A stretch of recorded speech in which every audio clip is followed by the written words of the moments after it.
আন্দালিব পার্থ কয়েকদিন আগে জ্বালাময়ী বক্তব্য দিছে সংসদে, শুনেছেন না? এটা তো শুনেছেন আপনারা সবাই, তাই না?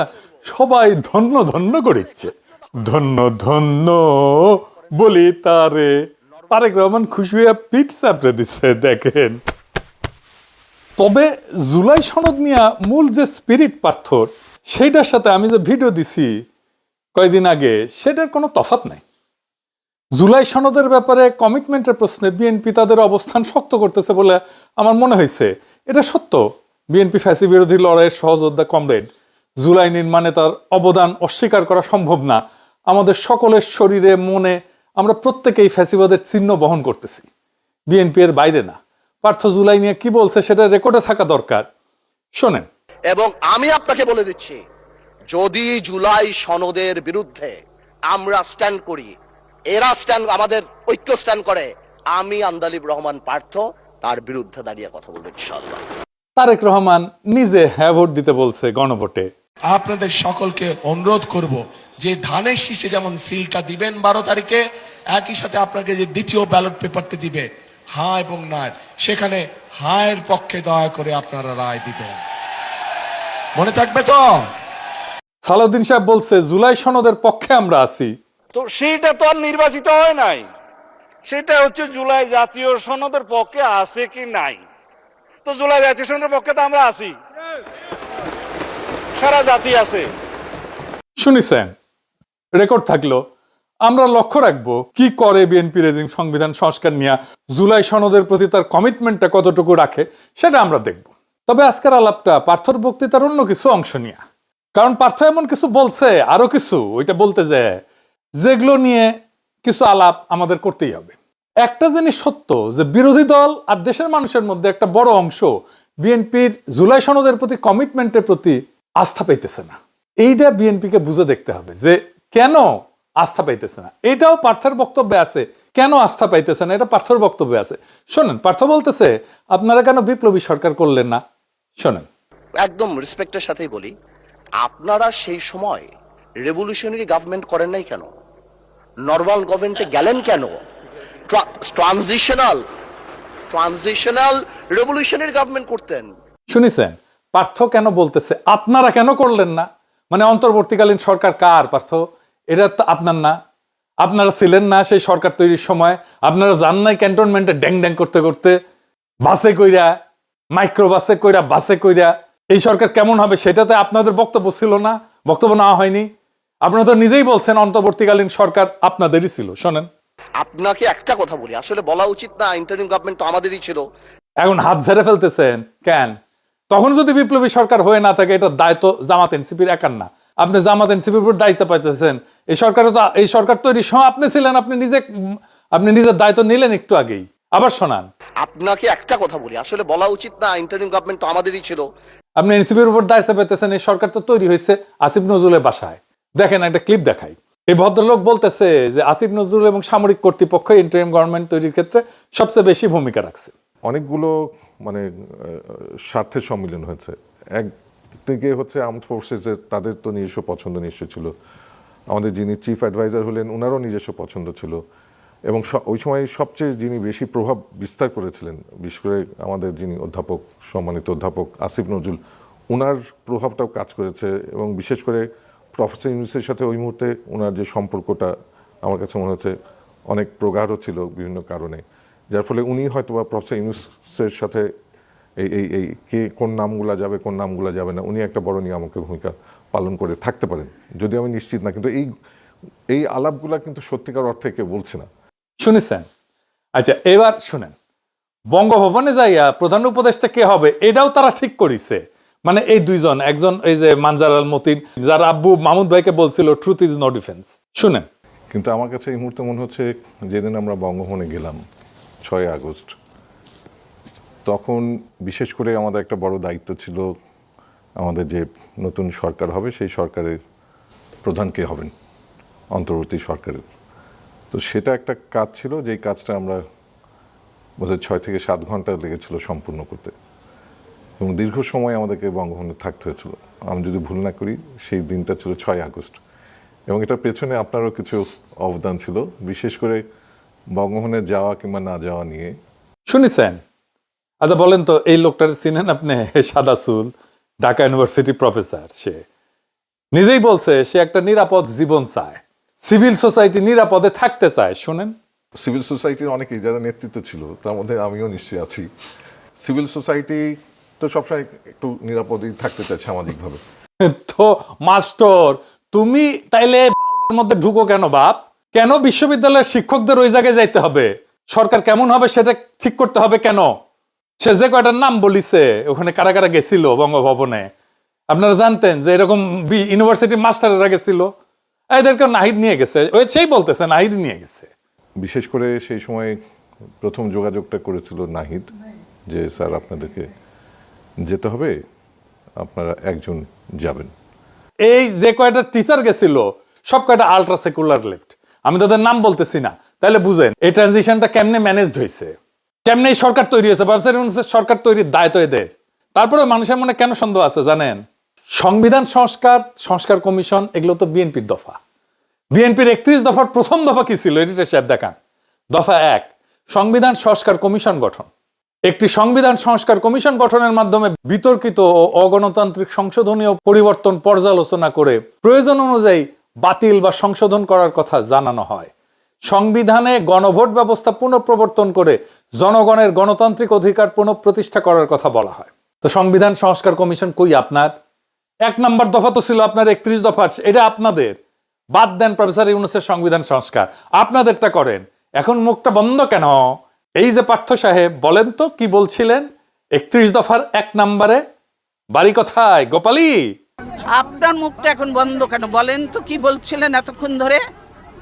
মুখটা বন্ধ কেন এখন? দেশ কোথায় গোপালী? দেখেছেন, খালেদা জিয়াও একই কথা কয়। পার্থ কইছে এনসিপি কে আপনারা জেনজি কে রিপ্রেজেন্ট করেন, আপনারা জামাত জেনারেশন হইয়েন না।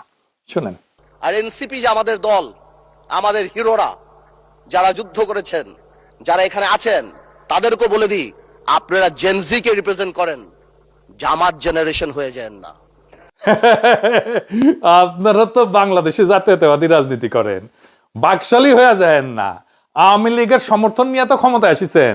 দেখেন নভেল কি কয়, সেও আপনাদের দাবরানির মধ্যে রাখে। দেখেন, আওয়ামী লীগকে স্পেস দিতে হবে, বৈধতা দিতে হবে, রাজবন্দীদেরকে মুক্তি দিতে হবে। আমাদের দাবি 3টাই। আমরা আপনাদের পদত্যাগের কথা বলছি না। প্রক্রিয়া যাই হোক, আপনার পারফরমেন্স দেখতে চাই। পারফরমেন্স আপনি সংসদে দেখান, রাষ্ট্র পরিচালনার ক্ষেত্রে দেখান। আমরা আপনার সাথে মৌন সমর্থন দিয়েছি বলেই আপনি ক্ষমতায় এসেছেন, আপনি ভুলে যাবেন না। এই সমর্থন সরে গেলে কিন্তু আপনার ক্ষমতা আর থাকবে না। শুধু নভেল না, বাকশালের কাছে ভোট চাই নিয়েছেন, কান্নাকাটি করে হাত পা ধরে হাসিনাই বলছে। শুনেন, বিএনপির অবশ্য অনেক প্রার্থী আমাদের আওয়ামী লীগের নেতা কর্মীর কাছে হাত পা ধরেছে, ধর্ণা দিয়েছে জামাত ঠেকানোর জন্য। দয়া ধর্ম করে তারা ভোটও দিয়েছে। ক্ষমতায় যেতে না যেতে তাদের চেহারা পাল্টে গেছে। হ্যাঁ সত্য নাকি পার্থ? হ্যাঁ, এইভাবে কান্নাকাটি করে ভোট নিছেন? হ্যাঁ ভালো তো, আপনারা গোপালী হয়েছেন, এটা পাবলিকে মনে করে আপনারা ভারপ্রাপ্ত আওয়ামী লীগ। সংবিধানকে ছুঁড়ে ফেলা দেয়া পার্থ খুব বিলাস। সে বলতেছে সংবিধান কি মনে করায় দেয় এটা 71-এর পরাজয়ের দলিল। শোনেন, এই যে একটা প্রক্রিয়া, সংবিধানকে ছুঁড়ে ফেলে দাও, সংবিধানকে ছুঁড়ে ফেলে দাও। সংবিধানকে ছুঁড়ে ফেলবো কেন? সংবিধানকে মনে করায় দেয় যেটা 71-এর পরাজয়ের দলিল। আমি সংবিধান কেন ছুঁড়ে ফেলে দেবো? এই সংবিধান দিলে গাত্রদাহ কেন হবে? এত গায়ে লাগবে কেন? If I don't like it, there are relevant provisions within the constitution যে আমি পরিবর্তন করতে পারি। আমার দরকার কি? পার্থ সংবিধান ছুঁড়ে ফেলে দেওয়ার কথা বলে যে 71-এর পরাজয়ের দলিলের কথা মনে করায় দেয়। আচ্ছা পার্থ শুনেন, এই সংবিধানকে ব্যবহার করে বারবার মানুষের উপর অত্যাচার করা হয়েছে। সুতরাং এই সংবিধান যেই সংবিধান মানুষের কথা বলে না, সংবিধান যেই সংবিধানে মানুষের ইচ্ছার প্রতিফলন হয় না, মানুষের ভবিষ্যৎ দেয় না, মানুষের প্রোটেকশন দেয় না, সেই সংবিধানকে মানুষ ছুঁড়ে ফেলে দেবে। এটা কার কথা? আপনারই কথা তো, এখন মুখটা বন্ধ কেন? এই যে পার্থ সাহেব, বলেন তো কি বলছিলেন সংবিধান ছুঁড়ে ফেলে দেওয়া নিয়ে? বাড়ি কোথায় গোপালী? আপনার মুখটা এখন বন্ধ কেন? বলেন তো কি বলছিলেন এতক্ষণ ধরে? মুখটা বন্ধ কেন এখন? দেশ কোথায় গোপালী? আচ্ছা এইবার আসেন, খালেদা জিয়া নিজে কি বলছিল সংবিধান ছুঁড়ে দেওয়ার ব্যাপারে, দেখেন। এই সংবিধান হলো আওয়ামী লীগের একটি ইশতেহার। এই সংবিধানকে যেই দিন জনগণের সরকার আসবে সেই দিন এই সংবিধানকে ছুঁড়ে ফেলে দেওয়া হবে। এই সংবিধান শুনিছেন? তাহলে কি খালেদা জিয়ার ৭১-এর পরাজয়ের ইতিহাস মনে পড়ে যায় পার্থ? তাই তো হয়। ওই সংবিধান তো বাংলাদেশের পরাজয়ের দলিল। ওই সংবিধান কে লিখছে? বাংলাদেশের সংবিধান পরিষদ। জানেন তো কিভাবে সংবিধান লেখা হয়? সারা দুনিয়ায় সংবিধান সভার নির্বাচন হয়, সংসদ নির্বাচনের মতো। তাদের পাবলিকে ভোট দেয় শুধু সংবিধান রচনার জন্য। পাকিস্তানের সংবিধান রচনার জন্য যে সংসদ নির্বাচন হয়েছিল 1970 সালে, সেই নির্বাচনে শরীয়তের বডিগার্ড বিজয়ী হয়েছিল। যারা পাকিস্তানের সংবিধান রচনার জন্য নির্বাচিত হয়েছিল তারাই স্বাধীন বাংলাদেশের সংবিধান রচনা করে। ওটা তো স্বাধীন বাংলাদেশের সংবিধান না, ওটা পাকিস্তানের সংবিধান। স্বাধীনতার ঘোষণাপত্রে লেখা আছে সাম্য, মানব সত্তার মর্যাদা আর ইনসাফ। এইটা দিয়ে আমরা দেশ গড়বো, এটা থাকবে আমাদের মূল নীতি, রাষ্ট্রের মূল নীতি। কেন নাই এইগুলা? একটাও নাই এই ৭২-এর সংবিধানে। কেন এর মধ্যে সাম্য নাই? কেন এর মধ্যে মানব সত্তার মর্যাদা নাই? কেন এর মধ্যে ইনসাফ নাই আমাদের মূলনীতি হিসাবে? কেন নাই ৭২-এর সংবিধানে? আপনি যুদ্ধ করতেছেন, যুদ্ধে যেতে আপনি কেমন ধরনের রাষ্ট্র করবেন এটাই তো ঘোষণাপত্র। আপনি সেই ঘোষণাপত্র লিখছেন, আপনি বলছেন আমি সাম্যের বাংলাদেশ গড়ব, আমি মানব সত্তার মর্যাদা থাকবে সেইখানে, আপনি বলছেন আর ইনসাফ থাকবে সেইখানে, সেই বাংলাদেশে। সেটা হবে আমাদের মূলনীতি। আপনি একটাও রাখলেন না, একটাও না ৭২-এর সংবিধানে। কেন? ওটা কেমনে স্বাধীন বাংলাদেশের সংবিধান হয়? পাকিস্তানের সাথে মিলাই দেখেন বাংলাদেশের সংবিধান, মিল আছে। ওই ৭২-এর সংবিধানের মিল আছে পাকিস্তানের সংবিধানের সাথে। জরুরি আইনের ভাষা, মৌলিক অধিকার রদ করা থেকে শুরু করে রাষ্ট্রধর্ম, সংসদের উপর দলীয় নিয়ন্ত্রণ, প্রস্তাবনার রাজনৈতিক এবং আধ্যাত্মিক ভাষা, রাষ্ট্রের সাংবিধানিক পরিচয়, সব পয়েন্টে পয়েন্টে মিল। আচ্ছা পার্থ, এই সংবিধান তো আপনার প্রিয় কোনো জিনিস ছিল না। আপনি তো ৭২-এর সংবিধান যে আওয়ামী লীগের রক্ষিতা ছিল সেটা তো আপনিও কইছিলেন। আপনি তো নিজেই বলছিলেন এই সংবিধানকে জনগণ ছুঁড়ে ফেলে দিবে। তা আপনি কেন এখন এটা নিয়ে দিওয়ানা হইলেন? শোনেন আপনি কি বলছিলেন। এই সংবিধানকে ব্যবহার করে বারবার মানুষের উপর অত্যাচার করা হয়েছে। সুতরাং এই সংবিধান যেই সংবিধান মানুষের কথা বলে না, সংবিধান যেই সংবিধানে মানুষের ইচ্ছার প্রতিফলন হয় না, মানুষের ভবিষ্যৎ দেয় না, মানুষের প্রোটেকশন দেয় না, সেই সংবিধানকে মানুষ ছুঁড়ে ফেলে দেবে। শুনেছেন পার্থ কি কইছিলেন? এবার সংসদে কি কইছে পার্থ, এডিটর সাহেব আবার শোনান। এই যে একটা প্রক্রিয়া, সংবিধানকে ছুঁড়ে ফেলে দাও, সংবিধানকে ছুঁড়ে ফেলে দাও। সংবিধানকে ছুঁড়ে ফেলবো কেন? সংবিধানকে মনে করায় দেয় যেটা ৭১-এর পরাজয়ের দলিল। আমি সংবিধান কেন ছুঁড়ে ফেলে দেব? এই সংবিধান দিলে গাত্রদাহ কেন হবে?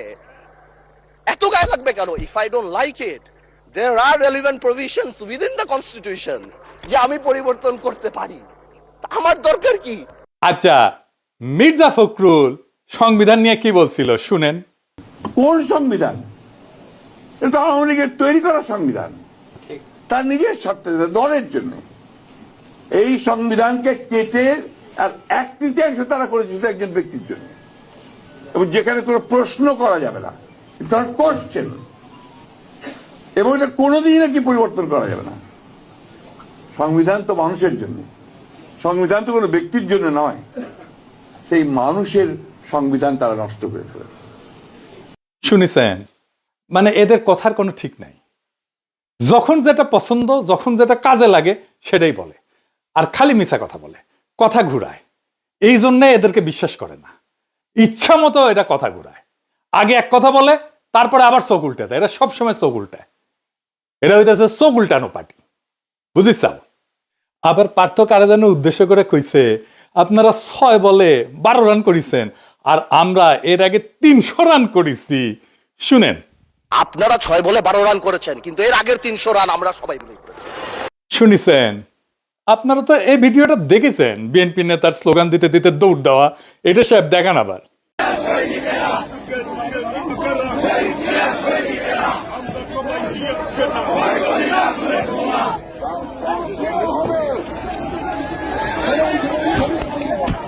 দেখেছেন? কেউ জানতেন যে কেন দৌড় মারিচ্ছে? ওই পার্থ আজকে গলে কয়া দিল 300 রান করা লাগবি না, ওই জন্য দৌড় মারিছে। বিএনপির দৌড়ের উপরে রেখা তাহলে হাসিনা ভালোই করেছে, রান বেশি উঠেছে। দৌড় মারাটাই ওদের কাছে আন্দোলন। আপনারা ঈদের পরে আন্দোলন আন্দোলন শুনেছিলেন না? খালি ঈদের পরে তীব্র আন্দোলনের ডাক দিত মির্জা ফখরুল কেসি গেটের মাঝখানে বসে।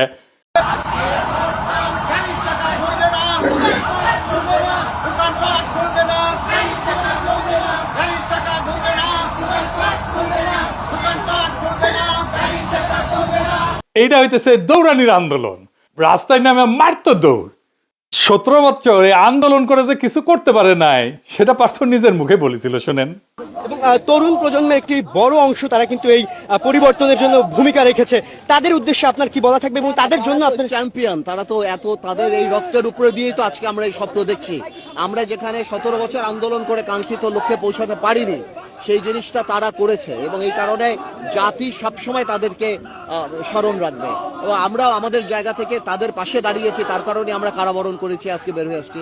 এখন আমাদের দায়িত্ব তরুণ আমরা যারা সবাই আছে, সবাই মিলে এই দেশকে এমন একটা প্ল্যাটফর্ম দিব যাতে ভবিষ্যৎ প্রজন্ম ভালোভাবে দেশ চালাতে পারে।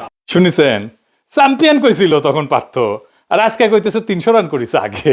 শুধু কি তাই, মেজর হাফিজ যারা স্পিকার বানায়, যারা উদ্দেশ্য করে সংসদে কথা বলে পার্থ, সে নিজেও বলেছিল কি, শুনেন। যদি আরো 10 বছর সংগ্রাম করতাম, এই স্বৈরাচারী সরকারকে, যারা সেনাবাহিনীর অস্ত্র নিয়ে, মারণাস্ত্র নিয়ে নিরস্ত্র মানুষের উপর ঝাঁপিয়ে পড়ে, এটা তো সরানো তো সম্ভব ছিল না। আমি ধন্যবাদ জানাতে চাই এই লড়াকু ছাত্র সমাজকে, বৈষম্য বিরোধী ছাত্র সমাজ, তারা ইতিহাস সৃষ্টি করেছে। শুনিছেন, গাং পার হইলে মাঝিকন চুদির ভাই, তাই না? এখন মুখটা বন্ধ কেন? এই যে পার্থ সাহেব, বলেন তো কি বলছিলেন 300 রান করা নিয়ে? বাড়ি কোথায় গোপালী? আপনার মুখটা এখন বন্ধ কেন বলেন তো? কি বলছিলেন এতক্ষণ ধরে? মুখটা বন্ধ কেন এখন? দেশ কোথায় গোপালী? আওয়ামী লীগের রক্ষিতা এই সংবিধানের ফেলায় আওয়ামী লীগ ভাগিছে, তো ইদ্যৎকালটা তো শেষ হইতে দেন, তারপরে নিকা বসেন। এত প্রেমে দিওয়ানা হয়ে ইদ্যৎকাল শেষ হওয়ার আগেই নিকা বসিলেন? ইদ্যৎকালের তো একটা মেডিকেল রিজন আছে। 72 সংবিধানে পেটের তো বাকশালের বীজ আছে, ওই পোলা তো পেটের মধ্যে আছে, ফ্যাসিবাদের বীজ আছে, ওইটা থেকে বাকশালী বের হবে, পয়দা হবে ফ্যাসিবাদী। আপনি ভারপ্রাপ্ত ভাদারি হয়ে থাকবেন।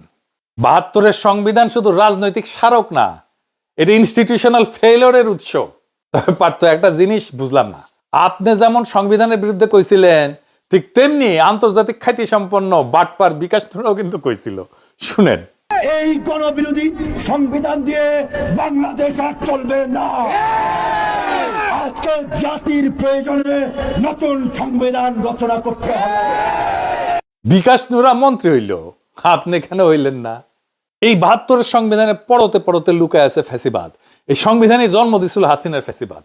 বাংলাদেশে আরবারও ফিরে আসবে ফ্যাসিবাদ যদি এই 72 সংবিধান থাকে। যে সংবিধান 55 বছর আগে লেখা হয়েছিল, সেই সংবিধান কি আজকের কমপ্লেক্সিটি এটা ধারণ করতে পারে? আজকের দুনিয়ার সমস্যাকে সমাধান দিতে পারে? আমি একটা উদাহরণ দিই। আপনি আইনজীবী, ব্যারিস্টার, আপনি এটা জবাব দেবেন আমাকে। এই সংবিধান যে কত জঘন্য, কত অপূর্ণ, কত ধ্বজভঙ্গ আমি দেখে দিতেছি। বাংলাদেশের সংবিধানে কোনো পৃথক সাংবিধানিক আদালত নাই। সাংবিধানিক আদালত কেন লাগবে? কারণ সংবিধান ব্যাখ্যা এবং রক্ষার দায়িত্ব সাংবিধানিক আদালতের। এই ব্যাখ্যা এবং রক্ষার দায়িত্ব আমি দিয়ে দিছি সুপ্রিম কোর্টকে। কিন্তু যেই সুপ্রিম কোর্টের বিচারপতি নিয়োগ পায় রাষ্ট্রপতির মাধ্যমে, যিনি প্রধানমন্ত্রীর পরামর্শে কাজ করে, তার মানে কি? তার মানে বিচারপতি তো আমার নিয়োগ করার চাকর। জার্মানি, দক্ষিণ কোরিয়া, দক্ষিণ আফ্রিকা, বহু দেশে পৃথক সাংবিধানিক আদালত আছে, যেখানে বিচারপতি নিয়োগের নির্বাহী বিভাগের হস্তক্ষেপ থাকে না। বাংলাদেশে এই সুরক্ষা নাই। ফলাফল, বিচার বিভাগ নির্বাহী বিভাগের উপর নির্ভরশীল হয়ে পড়ছে। সংবিধান রক্ষার দায়িত্ব যাদের উপরে, তারা নিজেরাই সংবিধান লঙ্ঘনকারী নিয়োগ করা। আপনি যার সাংবিধানিক আদালত ঢুকাইতে পারবেন সংবিধান সংশোধন করে? এই সংবিধানে বলেন তো কতগুলো জায়গায় আপনার সংশোধনী আনতে হবে? চিন্তা করে দেখছেন একবার? আপনি তো ব্যারিস্টার। পুরা কনস্টিটিউশনের ডিজাইনটাই হাইকোর্ট ডিভিশন, অ্যাপিলেট ডিভিশনকে কেন্দ্র করে লেখা। ফলে আলাদা সাংবিধানিক আদালত আনতে গেলে সংবিধানের ভেতরে টুকরা টুকরা জোড়াতালি দিতে হবে অনেকগুলো জায়গায়। আমি হিসাব করে দেখছি 12 থেকে 14টা জায়গায়। আর্টিকেল 44 থেকে শুরু করে 111, 152, 3rd শিডিউল পর্যন্ত ছড়ায় থাকা ধারাগুলো সাইটে বদলে পুনর্লিখন করতে হবে, একেবারে আলগা পাঁচতলা চেঞ্জ করতে হবে। আর্টিকেল 44 বদলাইতে হবে, 94 বদলাইতে হবে, আর্টিকেল 95 বদলাইতে হবে, আর্টিকেল 96 বদলাইতে হবে, আর্টিকেল 104 বদলাইতে হবে, 105 বদলাইতে হবে, 6 বদলাইতে হবে, আর্টিকেল 98 বদলাইতে হবে, আর্টিকেল 101 বদলাইতে হবে, 102 বদলাইতে হবে, প্রায় নতুন করে লিখতে হবে আর্টিকেল 103, 104, 105, 106, 107, 108, 109, 110, 111 এগুলো সব বদলাইতে হবে। আর্টিকেল 152 বদলাইতে হবে, থার্ড শিডিউল হাত দিতে হবে। আর্টিকেল 148 পুরো আবার পুনর্লিখন করতে হবে, পুরো প্রথম আগা পাঁচতলা 12টা থেকে 14টা মূল অনুচ্ছেদকে আমূল বদলাইতে হবে। এর নতুন সংবিধান লেখা সহজ নাকি? বলবেন এখন সাংবিধানিক আদালতের দরকার নাই। আপনারা বলেন সংসদ মহান, সংসদ সার্বভৌম। না, সংবিধান ব্যাখ্যা আর রক্ষা করার দায়িত্ব সুপ্রিম কোর্টের। আপনার কিসের সার্বভৌম? বাংলাদেশে তো জুডিশিয়াল অটোক্রেসি আছে সব সময়, সবার উপরে আদালত, অনির্বাচিত বিচারকদের রাহাজানি চলে সব সময় সংবিধানের উপরে। কথা খুব সোজা, যে সংবিধান বারবার স্বৈরতন্ত্রের জন্ম দেয়, যে কাঠামো ফ্যাসিবাদ থাকিতে পারে না, যে ব্যবস্থায় জনগণের ভোটের উপরে দল, দলের উপরে নেতা, আর নেতার উপরে আর কেউ থাকে না, সেই ব্যবস্থা রক্ষা করাকে আমি কোনো প্রজ্ঞা বলে মনে করি না, কাপুরুষতা বলে মনে করি, প্রতারণা বলে মনে করি।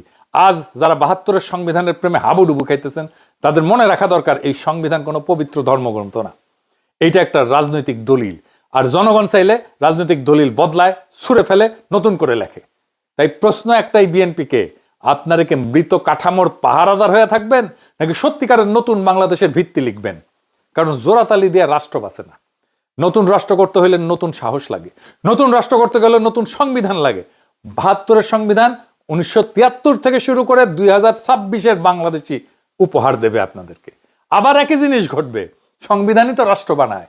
আপনি তো আগের সংবিধান রাখছেন, তাহলে আগের রাষ্ট্রও থাকবে। আগামীর বাংলাদেশ আর বানাইতে পারবেন না। আমরা নতুন সংবিধান লিখবো, আজ বা কাল, একদিন না হয় আর একদিন। নতুন সংবিধান ছাড়া বাংলাদেশ আজাদ হবে না, বাংলাদেশের মানুষের আজাদি আসবে না। আমাদের আজাদ হওয়া দরকার, আমাদের আজাদি দরকার। আজাদি জিন্দাবাদ, ইনকিলাব জিন্দাবাদ।